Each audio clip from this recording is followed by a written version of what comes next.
జరిగాయి, ఇరిగేషన్లో అన్యాయం జరిగాయి, ఇతరత్ర అన్ని అంశాల్లో తెలంగాణకి అన్యాయం జరిగింది కాబట్టే అనేక మంది పోరాట ఫలితం తెలంగాణ రాష్ట్రం సాధించుకున్నాం.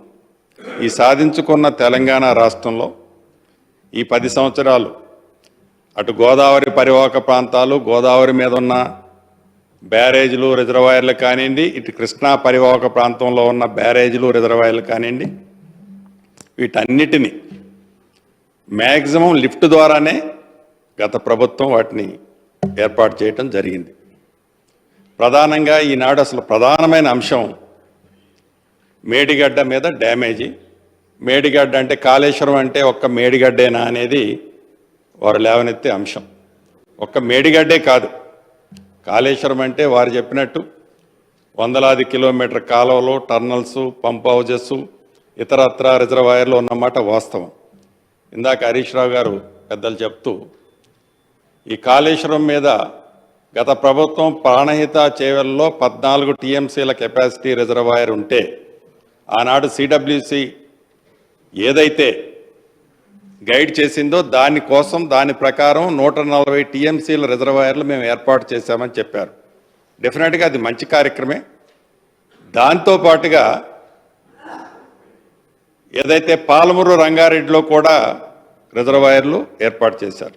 ఇక్కడ 2 చోట్ల రిజర్వాయర్లు ఏర్పాటు చేసిన వాళ్ళు సీతారామ, ఉమ్మడి ఖమ్మం జిల్లాకు సంబంధించి సీతారామ ప్రాజెక్ట్ వచ్చినప్పుడు అక్కడ రిజర్వాయర్లు ఎక్కడా 1 టీఎంసీ కోసం కూడా ఏర్పాటు చేయలే.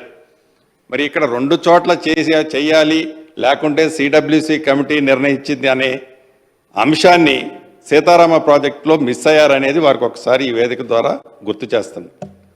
రెండోది, గౌరవ ముఖ్యమంత్రి గారు కానీ, మా ఇరిగేషన్ శాఖ మంత్రివర్యులు కానీ, మా ఎల్ఏ మినిస్టర్ గారు కానీ, డిప్యూటీ సీఎం గారు కానీ ఏదైతే ప్రధాన ప్రతిపక్ష నాయకులు కల్వకుంట్ల చంద్రశేఖరరావు గారు సభలో ఉంటే ఎందుకు ఉండాలని కోరుకుంటుందంటే అధికార పార్టీ వారు స్టార్టింగ్ నుంచి ఎండ్ వరకు ఈ ప్రాజెక్టులన్నిటినీ శిల్పం చెక్కిందే నేను, ఈ డిజైన్స్ నా మెమరీలో ఉన్నాయని చెప్పిన వారు ఈ డ్యామేజెస్ జరిగిన తర్వాత సొల్యూషన్ కూడా వారు ఇవ్వగలుగుతారు, ఇని సొల్యూషన్ ఇస్తారనే ఉద్దేశంతో పదే అనేక పర్యాయాలు మా మంత్రి గారు, ముఖ్యమంత్రి గారు ఈ వేదిక ద్వారా వారిని కోరటం జరిగింది. అయినా వారు రాలే.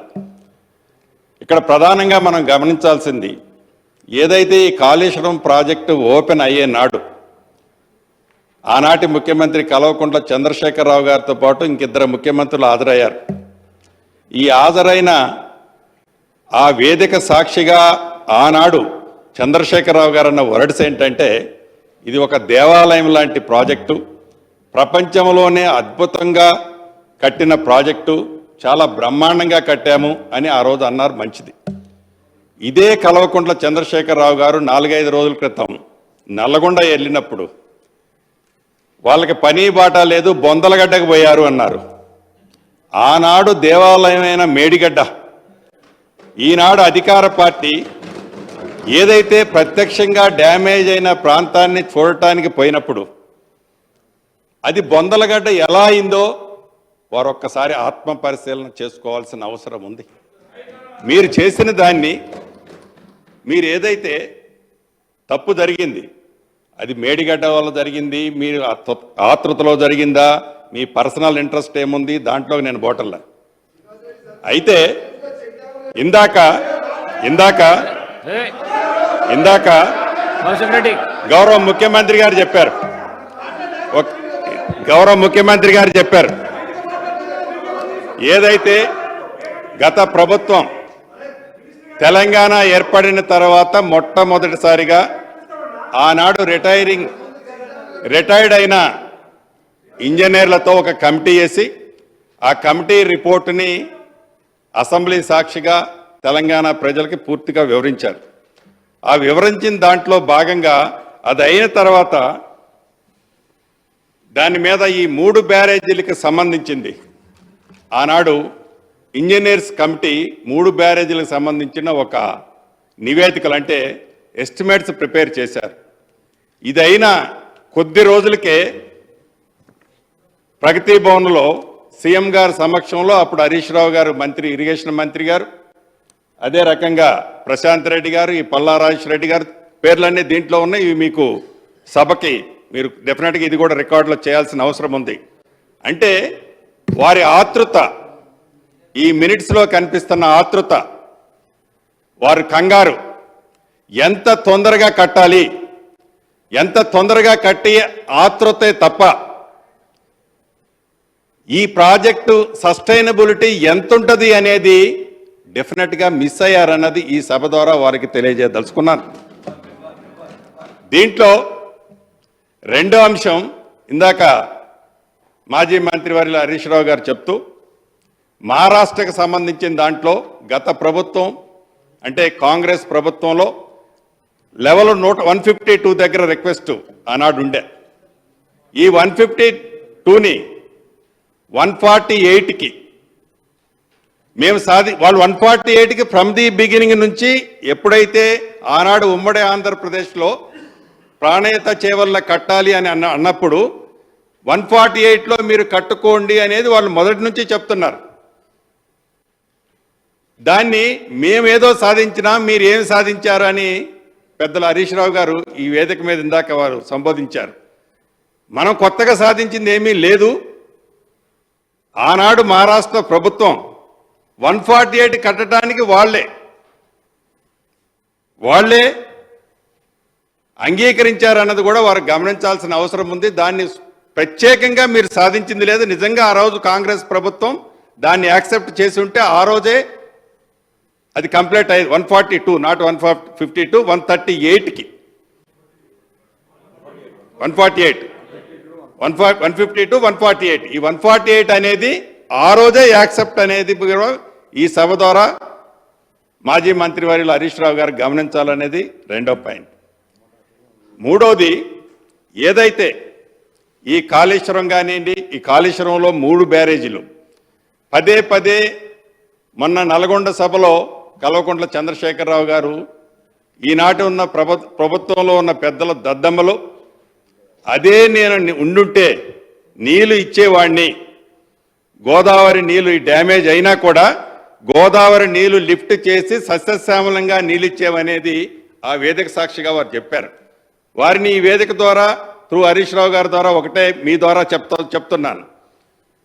ఇది నవంబర్ నెలలో అంటే మీరు అధికారంలో ఉన్న 45 రోజులకు ముందే కూలిపోయింది మేడిగడ్డ ప్రాజెక్టు. 45 రోజులకు ముందు కూలిపోయిన తర్వాత ఈ 45 రోజుల్లో ఎన్ని క్యూసెక్స్, ఎన్ని టీఎంసీల వాటర్ని పంపు చేసి మీరు ఇరిగేషన్ కోసం రిజర్వాయర్లో నింపారు అనేది మీరు ఒక్కసారి ఆత్మ పరిశీలన చేసుకోండి. ఆనాడు ఆపద్ధర్మ ముఖ్యమంత్రిగా మీరే ఉన్నారు.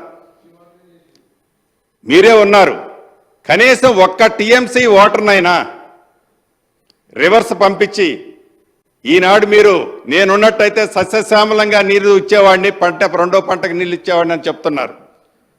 ఈ 45 రోజుల్లో కొత్త ప్రభుత్వం రాకముందు ఎలక్షన్ నోటిఫికేషన్ వచ్చిన తర్వాత ఆ 45 రోజుల్లో ఆ ప్రాజెక్టు కుంగిపోయి క్రాకులు ఇచ్చిన తర్వాత నీళ్లు ఉన్నాయని చెప్పిన మీరు ఎందుకు నీటిని రిజర్వాయర్లోకి మీరు పంపలేకపోయారు?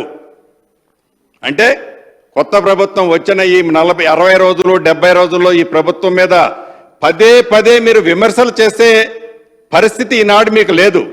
మీరు కొత్త ప్రభుత్వానికి సూచనలు ఇవ్వగలుగుతారు.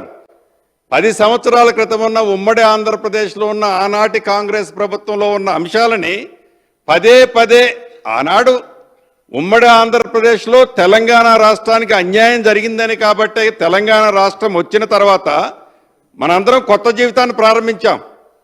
పద్దాక పాత జీవితంలోకి పోయి ఆనాడు కాంగ్రెస్ పార్టీ ఆనాడు ప్రభుత్వం అన్నదానికంటే ఈ కొత్త ప్రభుత్వంలో మమ్మల్ని విమర్శించే పాయింట్ నాట్ వన్ కూడా లేదనేది గౌరవ సభ్యులు మీ ద్వారా గమనించాలనేది నేను తెలియజేసుకుంటున్నా.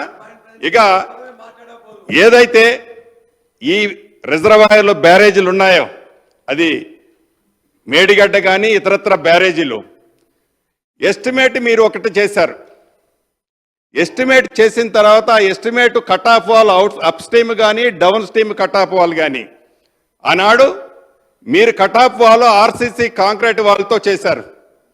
చేసిన దాన్ని వర్క్ మీరు స్పీడ్ కావాలనా మీ ఇన్నర్ ఫీలింగ్ ఏంటో నాకు తెలియదు. యుద్ధ ప్రాతిపదిక మీద ఆ డిజైన్ చేంజ్ చేసి ఆ డిజైన్ చేంజ్ చేయటమే ఈనాడు ఆ ప్రాజెక్టులు పట్టిన అధోగతి అనేది ఈ వేదిక ద్వారా మీ ద్వారా వాళ్ళకి తెలియజేస్తున్నాను. నిజంగా ఆ డయాఫ్రమ్ వాల్ కాంక్రీట్ వాల్తో చేసి ఉంటే ఆ శాండ్ని పర్ఫెక్ట్గా కాంపాక్ట్ చేసి ఉంటే ఈనాడు ఆ రాఫ్ట్ కుంగేది కాదు, ఆ డ్యాము షింక్ అయ్యేది కాదు.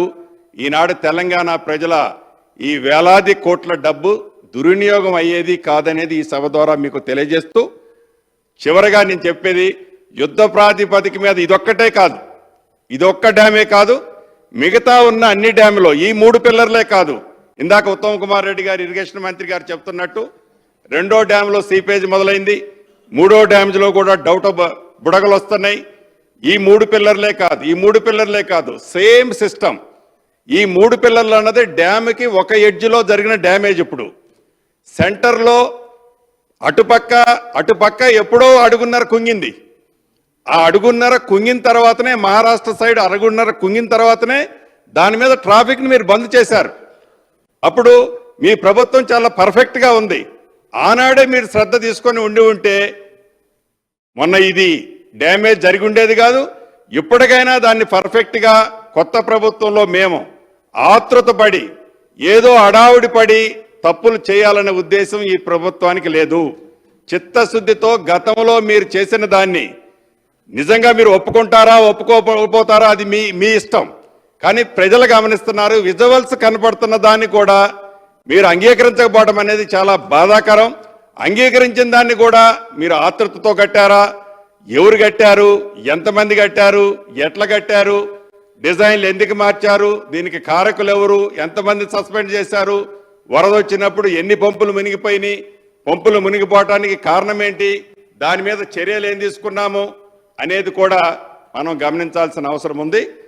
తప్పకుండా ఈ ప్రభుత్వం చిత్తశుద్ధితో గౌరవ మంత్రి గారు కానీ, ముఖ్యమంత్రి గారు కానీ, మా ఎల్ఏ మంత్రి గారు కానీ చాలా వివరంగా చెప్పారు. వీటి మీద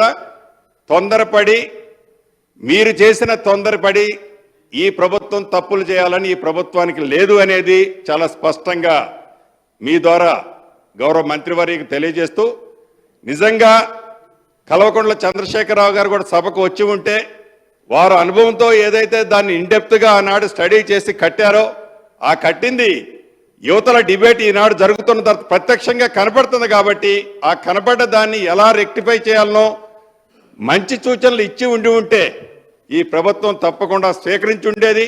అటువంటి పరిస్థితి లేకపోవటం, వారి సభకు రాకపోవటం కూడా నిజంగా దురదృష్టకరం అని మీ ద్వారా ప్రధాన ప్రతిపక్ష సభ్యులకు తెలియజేసుకుంటూ సెలవు తీసుకుంటున్నాను.